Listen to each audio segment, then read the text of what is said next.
24 agora restando para as 9, você com o Panorama 13 graus e 8 décimos.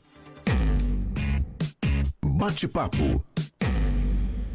Bate-papo desta segunda-feira, nós vamos conversar com o coordenador da Comissão Científica de Tabagismo da Sociedade Brasileira de Pneumologia e Tisiologia.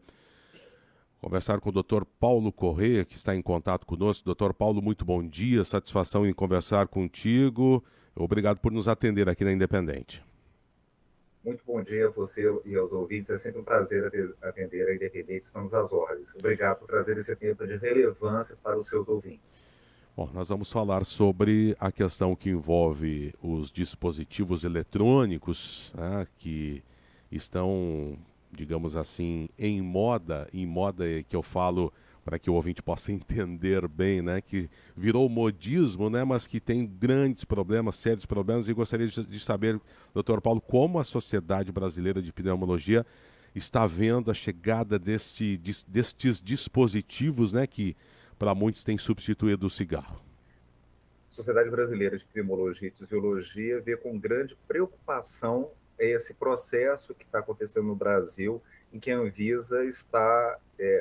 existe a possibilidade, nesse processo, nós estamos num processo de tomada pública de subsídios da Anvisa em relação aos dispositivos eletrônicos de fumar. O corpo técnico da agência produziu um documento muito bem feito, dando 3 alternativas e recomendando a alternativa 2, que seria a alternativa de manter a proibição dos dispositivos eletrônicos para fumar e ainda mais caminhar digamos assim, na fiscalização. A gente vive num país que a gente não tem muita fiscalização das leis. E é isso que aconteceu com a Resolução 46 da Anvisa, que é de 2009. Em 2009, a Anvisa tomou a decisão certa do ponto de vista de saúde pública, já que já haviam grandes evidências dos malefícios causados pelos dispositivos eletrônicos de fumar, popularmente conhecidos como cigarros eletrônicos. Entretanto, ao não fiscalizar a própria resolução, na resolução ela diz que é proibido comercializar, vender, fazer propaganda, etc. e tal.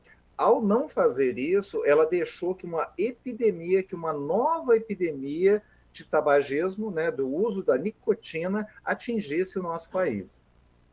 Uhum.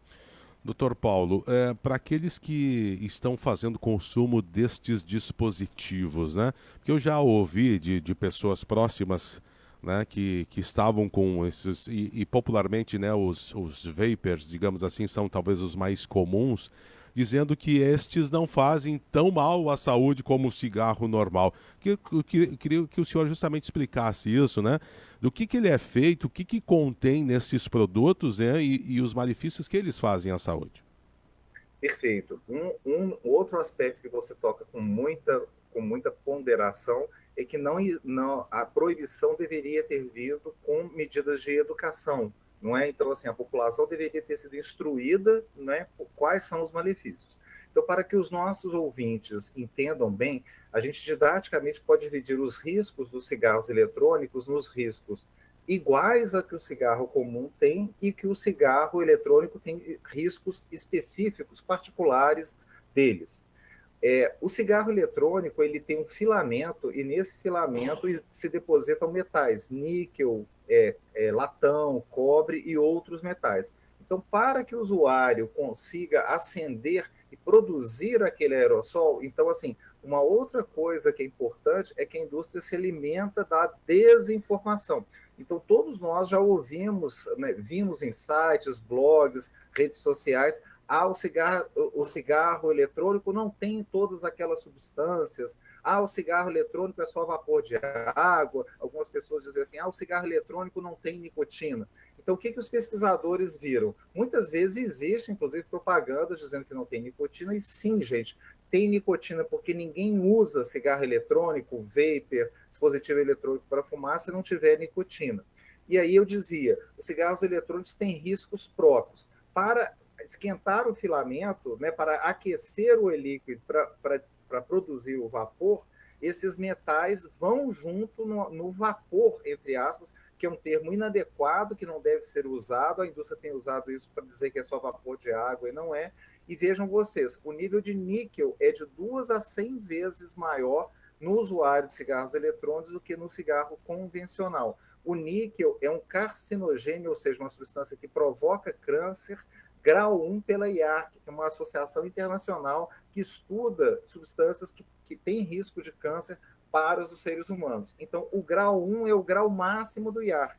Então, existe também uma falácia dizendo assim, olha, então, em relação ao níquel, nós temos o carcinogênio grau 1, que causa câncer de pulmão e câncer de seios da face.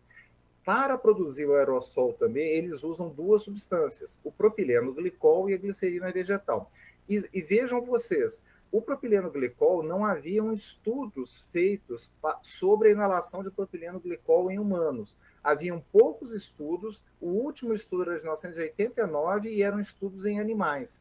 Então, nós não somos animais, quer dizer, somos animais racionais e às vezes um pouco irracionais.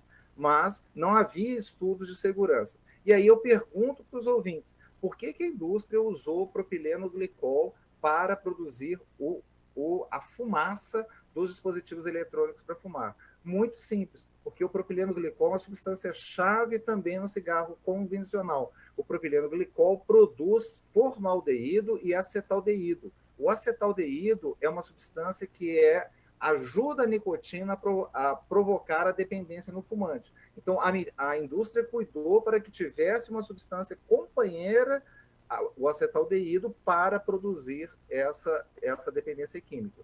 E digo mais, os dispositivos eletrônicos de fumar, eles foram feitos de acordo com o interesse, com a necessidade, digamos assim, dos marqueteiros dessa geração nova que está aí. Então, os dispositivos eletrônicos são customizáveis, dispositivos de terceira geração, eles têm tanques que você pode botar um tanque maior, você tem baterias que você pode ter de 3,2, de 4, de 4,8 volts.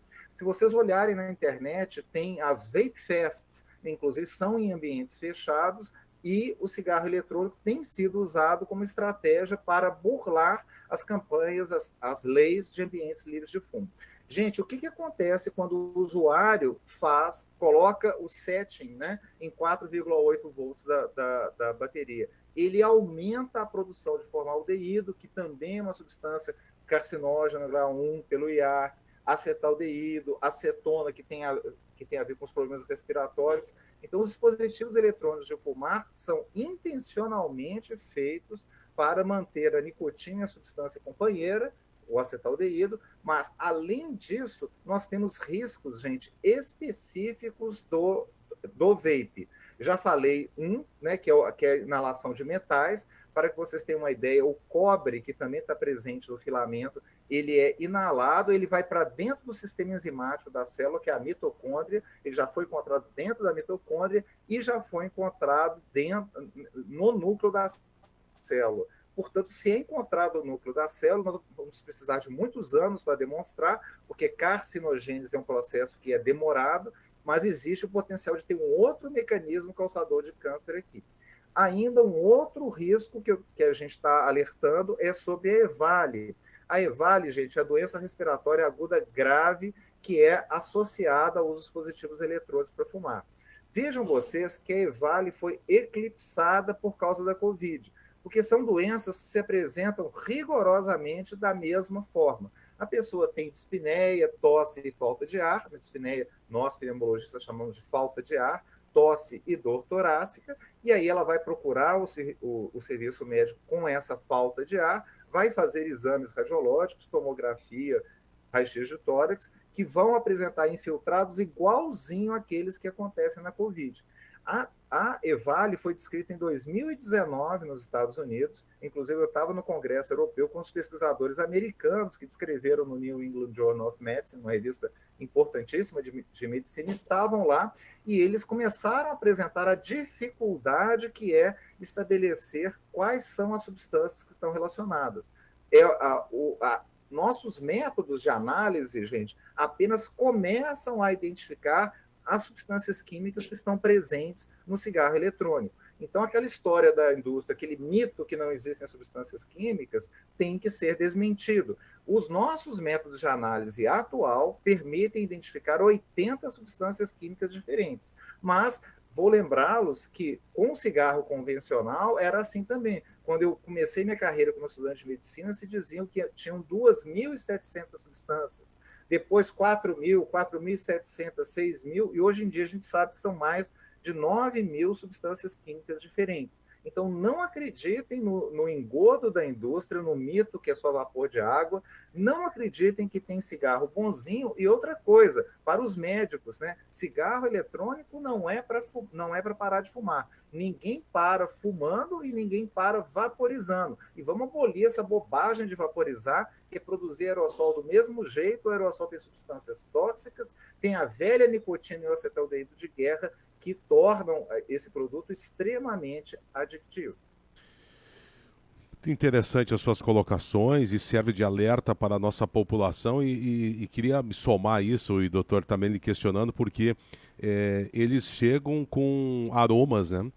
Que pode se tornar inclusive mais atrativo, especialmente para uma camada mais jovem, e lhe perguntar também sobre isso, se é justamente nessa camada mais jovem, né, dos jovens, que o consumo tem sido maior dos cigarros eletrônicos.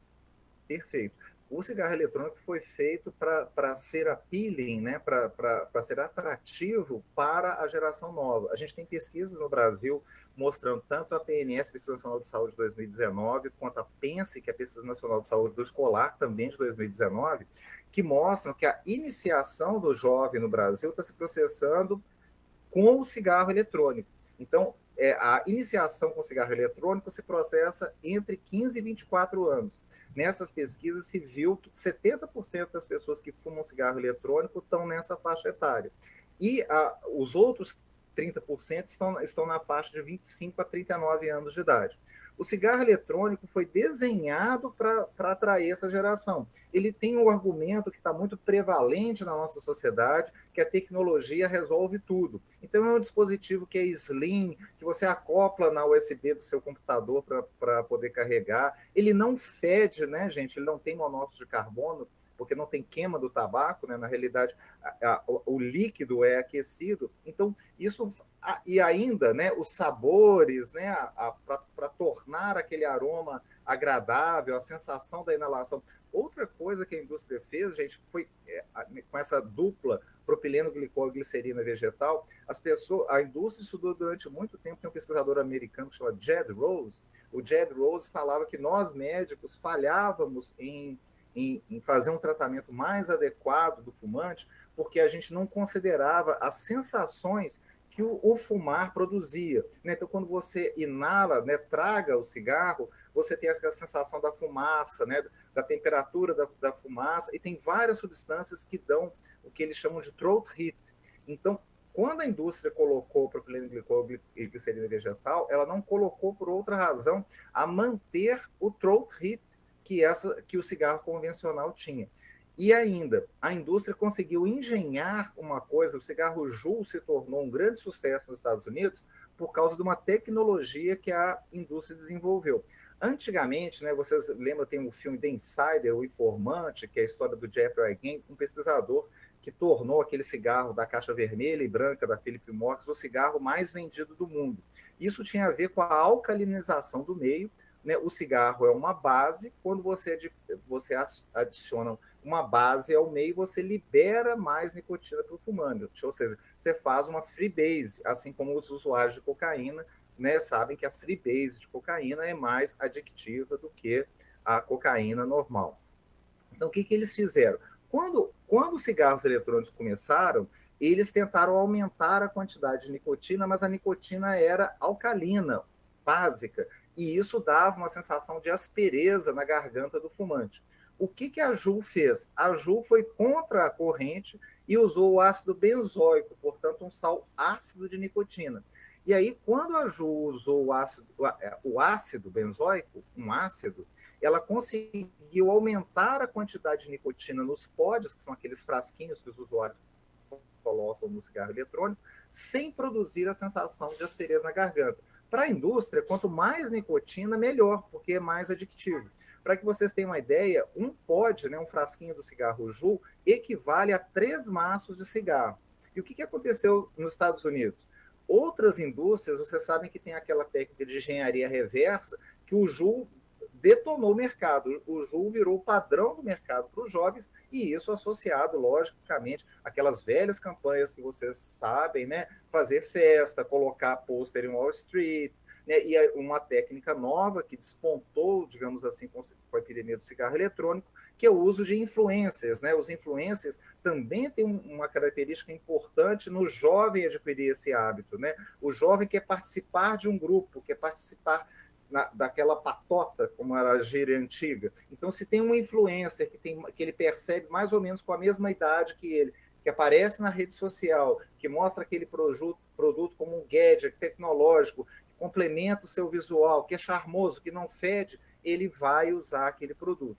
Com a engenharia reversa, uma outra marca americana, que é o Suorin, descobriu o que a Jo fez, e no Suorin tem 90 miligramas de nicotina. Quer dizer, é mais de 4 maços de cigarro. Vejam vocês as doses cavalares de nicotina que os jovens estão expostos, e inocentemente falam assim, não, só tem vapor de água, não tem substância química, não é adictivo. Então vejam você o grau de ludibriamento que acontece. E isso é uma história repetida. A indústria do tabaco, ela fez isso a vida inteira. Lembram que nos anos 50, quando o cigarro foi associado com câncer de pulmão, o que a indústria fez? Agora nós temos um cigarro bonzinho, que é o cigarro com filtro. Aí o cigarro com filtro não deu conta do recado. Agora nós temos cigarros de baixos teores que vai dar conta. Esse agora é o bonzinho. E depois foi cigarro de ultra baixos teores, e aí a história se repete. Então a história se repete com o cigarro eletrônico, mostrado e propalado para a sociedade como uma solução tecnológica isenta de riscos, e ela não é isenta de riscos. Doutor Paulo Corrêa, me parece, né, para reforçarmos aqui e para finalizarmos o nosso bate-papo, muito interessante e esclarecedor, é aquilo que o senhor dizia lá no começo, né? Você que tem feito uso do cigarro eletrônico como forma de parar de fumar, não existe isso. Você que tem feito uso pensando, né, enganado pela indústria de que ele faz menos efeito ou não faz mal para a saúde, não engane-se, é mentira. E especialmente alertar nossos pais, né, que estão nos acompanhando agora, cuidado muito com os jovens, com as crianças, pelo modismo. Me parece que esta é a informação base que precisa ficar nesse bate-papo de hoje. Conversem com os filhos, gente, né? Qualquer droga é conversa de cozinha, e as drogas de porta de entrada que a gente tem na sociedade são o álcool e a nicotina, seja ela para o cigarro convencional ou cigarro eletrônico.